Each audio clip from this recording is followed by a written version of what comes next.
Hi hello నమస్తే welcome back to mercy study circle. నేను మీ మెర్సీని. ఈరోజు చెప్పుకోబోయే టాపిక్ ఏంటంటే 9th class geography 4th lesson శీతోష్ణ స్థితి. ఈ లెసన్ సంబంధించిన కంప్లీట్ ప్రాక్టీస్ బిట్స్ అయితే చూద్దామండి. ఎక్కడ స్కిప్ చేయకుండా ఎండ్ వరకు చూసేయండి. అలాగే మన ఛానల్ ఫస్ట్ టైం కనుక చూస్తున్నట్లయితే మీ అమూల్యమైన సబ్స్క్రైబ్ అయితే నాకు సపోర్ట్ చేయండి. ఈ వీడియోకి ఇంకా లైక్ చేయలేదా ప్లీజ్ లైక్ చేసేయండి. ఇంక లేట్ చేయకుండా టాపిక్లోకి అయితే వెళ్ళిపోదాం. ప్రాక్టీస్ బిట్స్ చూసుకున్నట్లయితే ఫస్ట్ వన్, శీతోష్ణ స్థితిలోనూ వాతావరణంలోనూ ఉన్న అంశాలు. వాతావరణ పీడనం, ఉష్ణోగ్రత, ఆర్ద్రత, పవనం, అవపాతం. ఎగ్జామ్లో ఎలా అడిగానంటే శీతోష్ణ స్థితిలోనూ వాతావరణంలోనూ ఉన్న అంశాలలో లేనిది ఏంటని అడిగాను. అయితే ప్రాక్టీస్ చేసేటప్పుడు బిట్స్ మనకు కొంచెం కన్ఫ్యూజన్లో ఉండాలి. అదే మనం చదివేటప్పుడు మాత్రం బిట్ డైరెక్ట్గా ఉండాలి, క్వశ్చన్ ఆన్సర్. సో అందుకే మీకు ఇక్కడ చదవటానికి డైరెక్ట్గా ఇచ్చాను. మీరు ప్రాక్టీస్ చేయాలనుకుంటే మన ఎగ్జామ్స్ అయితే తీసుకోండి. దానికి సంబంధించిన డీటెయిల్స్ డిస్క్రిప్షన్లో ఇస్తాను. నెక్స్ట్ క్వశ్చన్, మౌసం అనే పదము ఏ భాషా పదం? అరబిక్ భాషా పదము. మౌసం అనగా అర్థం. మౌసం అనగా అర్థము ఋతువు లేదా సీజన్. మాన్సూన్ అనేది ఒక సంవత్సర కాలంలో కాలానుగుణంగా గాలి దిశ మారడాన్ని సూచిస్తుంది. క్రింది వానలో సరైనవి. భారతదేశ శీతోష్ణ స్థితిని ఋతుపవన శీతోష్ణ స్థితి రకంగా అభివర్ణిస్తారు. ఆసియాలో ప్రధానంగా దక్షిణ మరియు ఆగ్నేయ ఆసియాలో ఈ రకపు శీతోష్ణ స్థితి కనిపిస్తుంది. రెండు కూడా సరైనవే. శీతాకాలపు రాత్రులలో జమ్మూ కాశ్మీర్లోని ద్రాస్లో రాత్రి ఉష్ణోగ్రత ఎంత ఉండవచ్చు? 45 degrees సెంటీగ్రేడ్. నెక్స్ట్, వేసవిలో డాష్లోని కొన్ని ప్రాంతాలలో ఉష్ణమాపకంలోని పాదరసం 50 degrees సెంటీగ్రేడ్ను తాకుతుంది. రాజస్థాన్ ఎడారిలోని. తార్ ఎడారిలో పగటి ఉష్ణోగ్రత 50 డిగ్రీల సెంటీగ్రేడ్కి పెరిగితే అదే రాత్రి దాదాపు ఎంత ఉష్ణోగ్రతకి పడిపోతుంది? -15 degrees సెంటీగ్రేడ్కి. పగలు మరియు రాత్రి ఉష్ణోగ్రతల్లో ఎక్కువ తేడా ఉండని ప్రదేశాలు అండమాన్ నికోబార్ దీవులు, కేరళ. ఈ క్రింది వాటిలో సరైనది. వార్షిక అవపాతంలో తేడాలు మేఘాలయంలో 400 సెంటీమీటర్ల కంటే ఎక్కువ నుండి లడఖ్ మరియు పశ్చిమ రాజస్థాన్లో 10 సెంటీమీటర్ల కంటే ఎక్కువగా ఉంటాయి. బి, దేశంలోని చాలా ప్రాంతాలు జూన్ నుండి సెప్టెంబర్ వరకు వర్షపాతం పొందుతాయి. ఈ రెండు కూడా సరైనవే. తమిళనాడు తీరంలోని కొన్ని ప్రాంతాల్లో ఏ నెలలో ఎక్కువ వర్షపాతం ఉంటుంది? అక్టోబర్ మరియు నవంబర్ నెలలో. ఏ ప్రాంతంలోని ఇల్లు మందపాటి గోడలు మరియు చదునైన పైకప్పులు కలిగి ఉన్నాయి? రాజస్థాన్ ప్రాంతంలో. ఏ ప్రాంతంలోని ఇళ్లకు వాలుగా ఉండే పైకప్పులు ఉన్నాయి? టెరాయ్, గోవా, మంగళూరు. ఈ ప్రాంతాల్లోని ఇళ్లకు వాలుగా ఉండే పైకప్పులు ఉన్నాయి. ఏ ప్రాంతంలోని ఇళ్లను ఊతకర్రలపై నిర్మిస్తారు? అస్సాం ప్రాంతంలోని ఇళ్లను ఊతకర్రలపై నిర్మిస్తారు.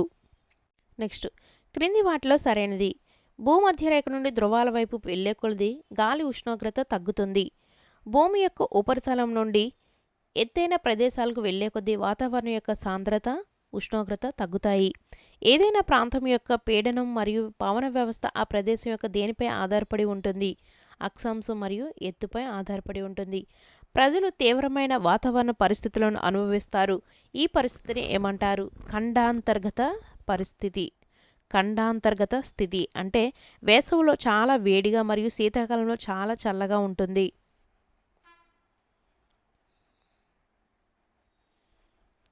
కర్కట రేఖ ఏ ప్రదేశాల వరకు దేశం మధ్యలో వెళ్తుంది? పశ్చిమాన రాణా ఆఫ్ కచ్ నుండి తూర్పున మిజోరం. ఈ క్రింది వాటిలో సరైనవి. దేశంలో దాదాపు సగభాగం ఉష్ణమండల ప్రాంతానికి చెందింది. మిగిలిన ప్రాంతమంతా ఆయన రేఖకు ఉత్తరాన ఉప ఉష్ణమండలంలో ఉంది. క్రింది వాటిలో సరైనవి. భారతదేశానికి ఉత్తరాన సుమారు 6000 మీటర్ల సగటు ఎత్తు కలిగిన పర్వతాలు ఉన్నాయి. భారతదేశ తీర ప్రాంత గరిష్ట ఎత్తు దాదాపు 30 మీటర్లు. భారతదేశం ఏ పవనాలు వీచే ప్రాంతంలో ఉంది? ఈశాన్య పవనాలు వీచే ప్రాంతంలో ఉంది. ఈ పవనాలు ఉత్తరార్ధగోళంలోని ఉప ఉష్ణమండల అధిక పీడన మండలం నుండి ఉద్భవిస్తాయి. భూమి భ్రమణం వలన ఏర్పడే ఒక స్పష్టమైన శక్తి కోరియాలిస్ ప్రభావం. కోరియాలిస్ శక్తి ఉత్తర అర్ధగోళంలో పవనాల నుండి కుడివైపు దిశను మార్చడానికి మరియు దక్షిణ అర్ధగోళంలో ఎడంవైపు దిశను మార్చడానికి కారణమయ్యేదాన్ని ఏమంటారు? ఫెర్రెల్స్ లా. గాలి అధిక పీడన ప్రాంతం నుండి దక్షిణ హిందూ మహాసముద్రం మీదుగా ఆగ్నేయ దిశలో కదిలి భూమధ్యరేఖను దాటుకుని కుడివైపుకు తిరిగి భారత ఉపఖండం మీద గల అల్పపీడన ప్రాంతాల వైపు వీస్తుంది. వీటినేమంటారు? నైరుతి రుతుపవనాలు.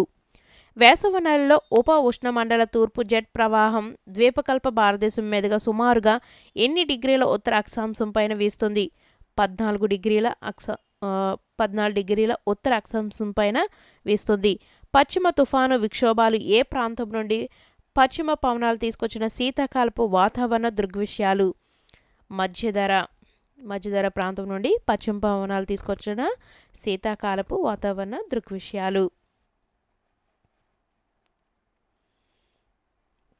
ఇవి సాధారణంగా భారతదేశంలో ఉత్తర మరియు వాయవ్య ప్రాంతాల వాతావరణాన్ని ప్రభావితం చేస్తాయి. పశ్చిమ తుఫాను విక్షోభాలు ఋతుపవనాల కాలంలోనూ అక్టోబర్ నవంబర్ నెలలోనూ సంభవించే ఉష్ణమండల తుఫానులు తూర్పు వాయవ్య ప్రవాహాల్లో భాగంగా ఉన్నాయి. చారిత్రక కాలంలో ఋతుపవనాల దృగ్విషయాన్ని గమనించిన వారిలో మొదటివారుగా ఉన్నవారు నావికులు. గాలుల దిశలో కాలానుగుణ తిరోగమన పవన వ్యవస్థకు ఋతుపవనాలని పేరు పెట్టినవారు అరబ్బులు.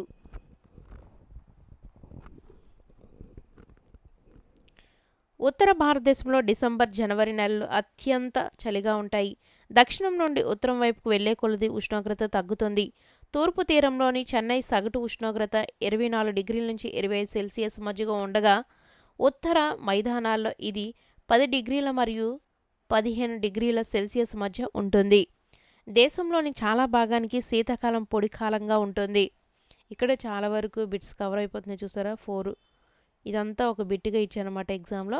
నెక్స్ట్, స్థానికంగా డాష్ అని పిలిచే శీతాకాలపు వర్షపాతం తక్కువ మొత్తం అయినప్పటికీ రబీ పంటల సాగుకు అది చాలా ముఖ్యమైనది.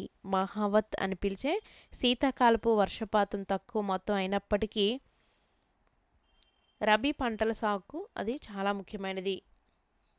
ఈ క్రింది వాటిలో సరైనది. మార్చిలో దక్కన్ పీఠభూమిలో నమోదైన అత్యధిక ఉష్ణోగ్రత 38 డిగ్రీల సెల్సియస్. ఏప్రిల్లో గుజరాత్ మరియు మధ్యప్రదేశ్లోని ఉష్ణోగ్రత 42 డిగ్రీ సెల్సియస్. మే నెలలో దేశంలోని వాయవ్య ప్రాంతాల్లో ఉండే ఉష్ణోగ్రత 45 డిగ్రీ సెల్సియస్. ఈ కాలంలో ఈశాన్య వ్యాపార పవనాలు దేశంపై విస్తరించి ఉంటాయి. శీతాకాలంలో ఇవి ఉత్తర మరియు వాయవ్య భారతదేశం మీదుగా పగటిపూట వీచే బలమైన ఉధృతమైన వేడి పొడిగాలులు లు.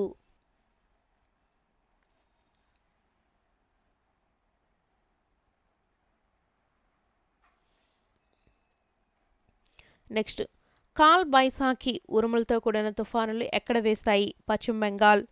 వేసవికాలం ముగిసే సమయానికి ముఖ్యంగా ఏ ప్రాంతాల్లో తొలకరి జల్లులు పడతాయి? కర్ణాటక, కేరళ.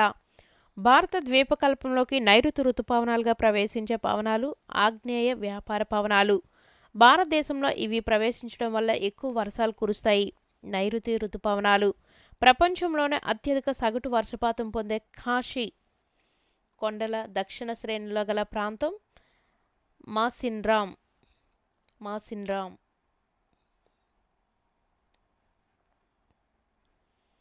నెక్స్ట్, ఈ క్రింది వాటిలో సరైనది. గంగాలోయలో వర్షపాతం తూర్పు నుండి పడమరకు వెళ్లే కొలది తగ్గుతుంది. రాజస్థాన్ మరియు గుజరాత్లోని కొన్ని ప్రాంతాల్లో తక్కువ వర్షపాతం నమోదవుతుంది. ఋతుపవనాలతో సంబంధం ఉన్న మరొక దృగ్విషయం వర్షపాతంలో విరామాలు కలిగి ఉండడం. ఇదంతా ఎగ్జామ్లో ఒక బిట్గా ఇచ్చాను. కొంచెం కన్ఫ్యూజ్, అంటే ఇక్కడ తగ్గుతున్న దాన్ని పెరుగుతుందని చెప్పొచ్చు, తక్కువ వర్షపాతం ఎక్కువ అని చెప్పొచ్చు. సో ఇలా కన్ఫ్యూజన్గా కొంచెం చేంజెస్ అయితే బిట్స్ ఉంటాయి. నెక్స్ట్, ఈ క్రింది వాటిలో సరైనది. హిమాలయ నదుల యొక్క పర్వత పరివాహక ప్రాంతాల్లో విస్తారంగా వర్షాలు కురుస్తాయి. ఉష్ణమండల వాయుగుండాల యొక్క ఆవృత్తి తీవ్రత కూడా ఋతుపవనాల వర్షాల పరిమాణ వ్యవధిని నిర్ణయిస్తాయి. బిట్ అనేది జస్ట్ చిన్న చిన్న చేంజెసే అడుగుతాడు, అందుకే మన కంటెంట్ కంప్లీట్గా చాలా కేర్ఫుల్గా చదవాలి. ఈ క్రింది వాటిలో సరైనది. వాయుగుండాలు ఋతుపవన అల్పపీడన ద్రోణి యొక్క అక్షాన్ని అనుసరిస్తాయి. ఋతుపవనాలు అనిశ్చితులకు పేరుగాంచినవి. ఏ నెలలో సూర్యుడు దక్షిణ వైపుకు స్పష్టంగా కదలడంతో ఉత్తర మైదానాల్లో ఋతుపవన ద్రోణి బలహీనంగా మారుతుంది? అక్టోబర్ నుంచి నవంబర్. శుష్క వర్షాకాలం నుండి అనార్ద్ర శీతాకాల పరిస్థితులకు పరివర్తన చెందిన సంధికాలంగా ఏ నెలలను చెబుతారు? October, November.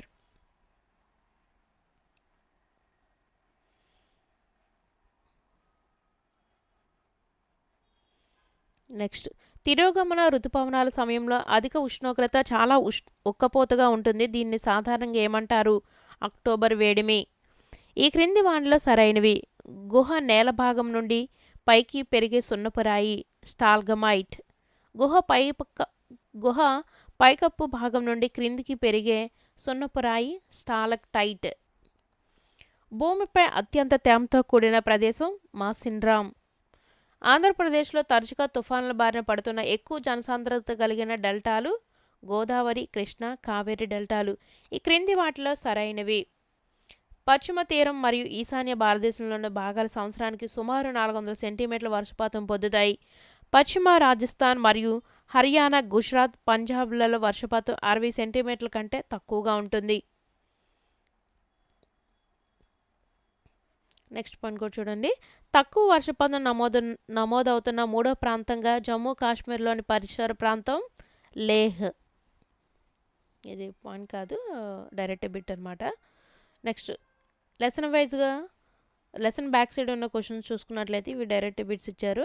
దిగున ఇవ్వబడిన 4 ప్రతిమాన్యాల నుండి సరైన సమాధానాన్ని ఎంచుకోండి. క్రింది వానిలో ప్రపంచంలో అత్యధిక వర్షపాతం నమోదయ్యే ప్రదేశం ఏది? మాసిన్రామ్. వేసవి కాలంలో ఉత్తర మైదానాల్లో వీచే పవనాన్ని ఇలా అంటారు? లూ.